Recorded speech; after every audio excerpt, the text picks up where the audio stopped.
þegar maður var að koma heim á Landbúnaðarskóla, það voru strákar sem áttu heima í húsum.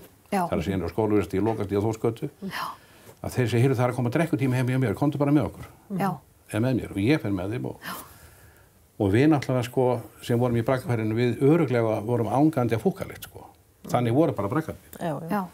Og þegar við komum inn að þá segja, býttu, áttu heim í Braggahverfi? Já. Farð þú bara heim og drekk þú heima hjá þér. Þannig að þú verður var við fordómarnir hjá fullorðna fólkinu. Þó maður hefði ekki skinnið á þarna, sko, en þá skinnið maður eftir á. Já. Telma, því tíminn er búinn, rétt að lokum. Mér langar svo að skjóta þig bara af að hafa í huga börn sem að lifa af svona aðstæður, eins og til dæmis við vorum að gera.